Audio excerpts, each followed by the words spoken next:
سلام زخبركم فتواتن بيسب ناس channel كمي تخونو لمونه كم تلمود باستفالالي زعباتات مسيكم اللهو قدمي جنز channel نخعبي زفيديو معنا بحالة نخبصح لايك شير كومنت بعبي دما سابسكرايب بمقباره جمرو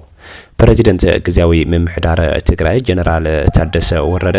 ኣብ መንጎ ሰራዊት ትግራይ TDFን ምክልኻል ሃገር ሰራዊት ኢትዮጵያን ተፈጢሩ ዘሎ ወጥርን ኣመልኪቶም ተማሊ ኣማሽዮም ንጹር ኣቋሞም ምንጋሮም ተፈሊጥሎ ውግእ ደው ይበል መንእሰይ ይድሓን ክብል ወን ገሳቸው ረዳ ከም ዝተናገረ ተፈሊጡ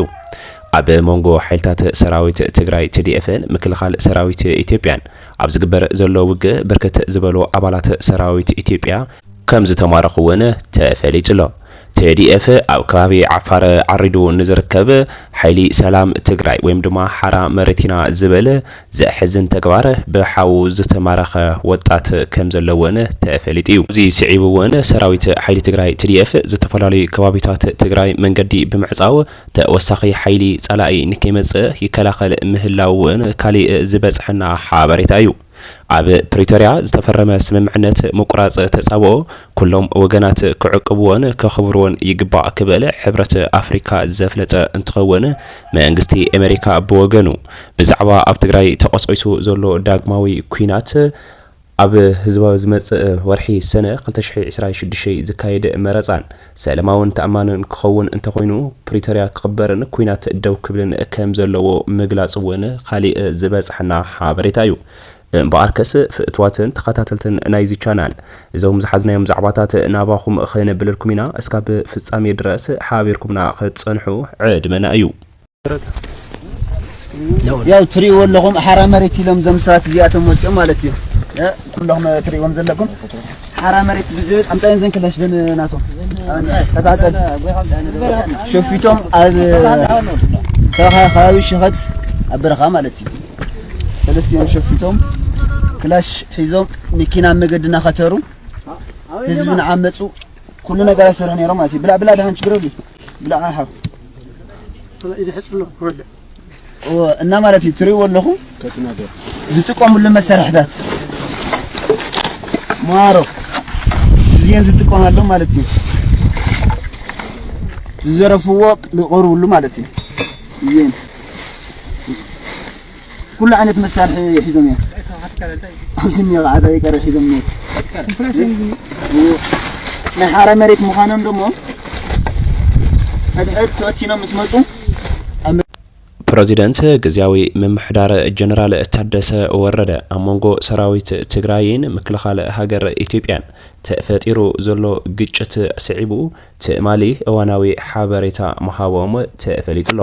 እቲ ንጹር መግለጺኦም ድማ ከምዚ ይብል بمسارة صبصب أورا أمباتاي مس تخوينو أتي زلو جيتشت نامولو كونات كعب يو زبل إمنت كم زي بلومن بمجلس ميدياتات نتي كوناتات كم مجرد كوقت أو بدما عت حساسي بومالو بتوسخون بريزيدنت غزاوي ممحدار تمالي عربي مس بهراوي تحدثو كوميشن نمزرراب ناب أديس أبابا نام مخاد مدب زنوبروم انتخون يخون انبار منقدي أير إثيوبيا ناب تግራይ زغبرو بررا بمقراص سعيبو أتي ناي أديس أبابا زنوبروم قعزو كم سرزوون أبو اندهلو زازاخخرو مخانهم تفليتيو مونغو سراويت حيلتات تግራይ TDFን ምክልኻል ሰራዊት ሃገር ኢትዮጵያን ኣብ ዝግበር ዘሎ ውግእ ብርክት ዝበሉ ኣባላት ሰራዊት ኢትዮጵያ ኢዶም ከም ዝሃቦም ከም ዝተማረኹ ተፈሊጥዩ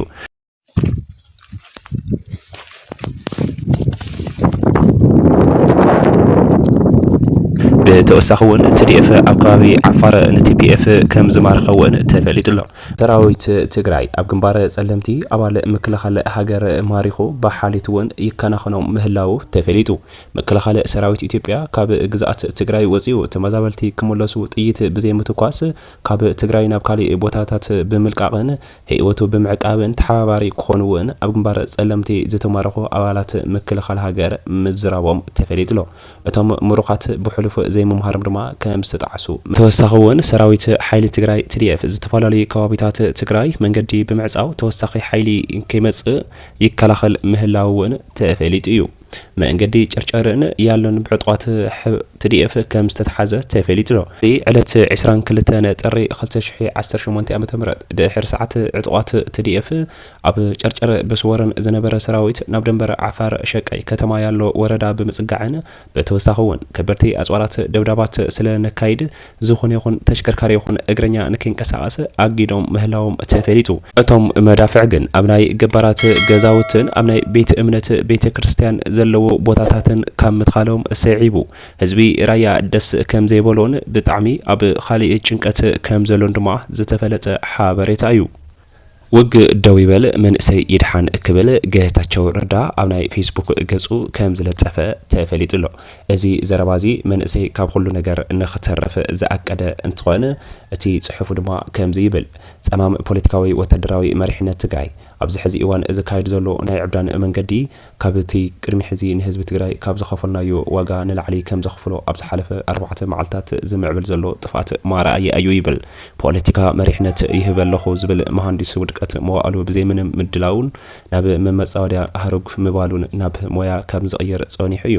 ኣብ ዝሓለፈ ሳለስቲ ዝተረኣየ ዕንደራውን ከምቲ ንሶም ዝበልዎ ዘለው ፌደራል ፈቆይድልና ኢና ኣቲና ተኹሲ ኣይተጸበናን ነርና ዝብል ኣሽካዕላል ንግደፎሞ ሕዚ ኣብ ሓይሊ ህዚ ዝቢተኣማሚኑ ክጠፍእ ዝወሰነ ምዃኑ ድማ ግልጽ ገይሩ ኣሎ።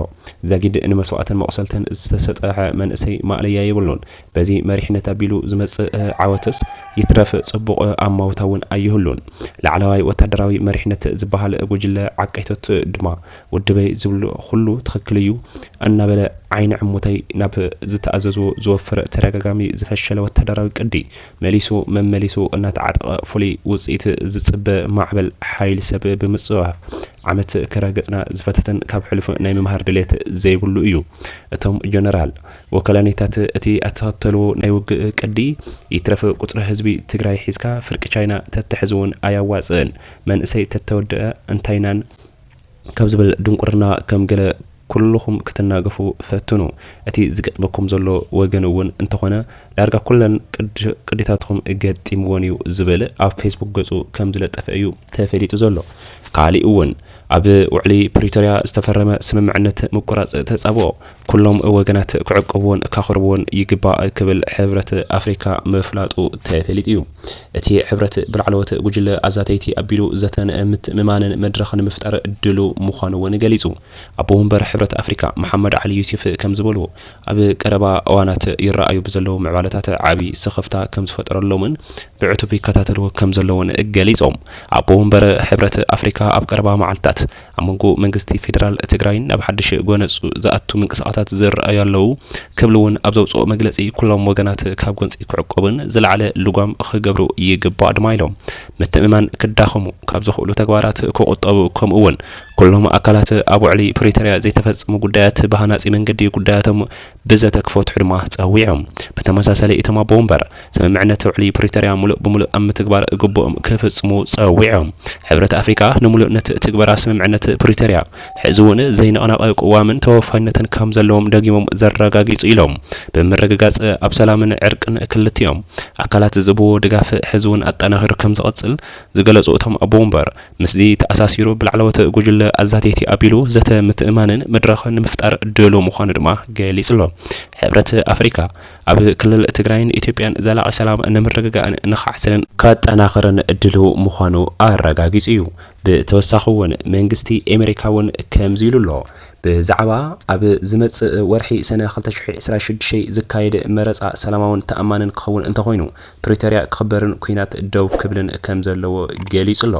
ላዕለዋይ በዓል ስልጣን ባይቶ ወከልቲ ኣሜሪካን ኣባል ኮሚቴ ጉዳያት ወጻኢ ግሪግሪን ሚክስ ኣብ ትግራይ ዳግማይ ዝተጀመረ ጎንፂ ኣዝዩ ከም ዘሻቐሎም ገሊጾም። ሚክስ ሎሚ ኣብ ዘውፅኦ መግለጺ እቲ ዝተጀመረ ኩናት ንኢትዮጵያ ናብ ሕሉፍ ናይ ሕድሕድ ኩናት ዝመልስን ንሚልዮናት ዜጋታት ንሓደጋ ዘቃልዕን ምዃኑ ድማ ኣጸንቂቖም ኣለዉ። ቀንዲ ነጥብታት ናይቲ መግለጺ ከምዚ ይብሉ። ተኹሲ ይቋረጽ፣ ሰብኣዊ ሓገዝ ይእቶ፣ ስምምዕ ፕሪቶሪያ ይተግበር፣ ምርጫ ሰነ 2026 ወይ ድማ ብ2018 ይግዕዝ፣ ኣብ ዘለዎ ወርሒ ዝመጽእ 2026 ዝካየድ ምርጫ ሰላማውን ተኣማንን ክኸውን እንተኾይኑ ኩናት ደው ክብል ከም ዘለዎ ገሊጾም ፖለቲካዊ ጸገማት ኢትዮጵያ በኃይል ብረት ክፍትሑ ኣይኽእሉን እዮም ዝብል ግሪግን ሚያከስ ብዲፕሎማሲ ፍትሐዊ ምርጫ ጥራሕ እዮም ኢትዮጵያ ዝሓሸ መጻኢ ዝውሕሱ ክብልውን ኣስሚሮም ልለው እምበኣርከስ ክቡራን ፍትዋትን ተኸታተልትና ንሎሚ ዝሓዝናልኩም ዛዕባታት እዞም ክትሰምዖም ጽናሕኩም ይመስሉ ነይሮም እስካብ መወዳእታ ሓቢርኩምና ብምጽናሕኩም እንዳመስገንኩ ቅድሚ ምውጻኹም ግን እዚ ቻናል ንኸዓቢ እዚ ቪድዮ ናብ ኻልኦት ንኽበጽሕ ላይክ ሼር ኮመንት بعبي دما سبسكرايب ገበርኩም ከይትወጹ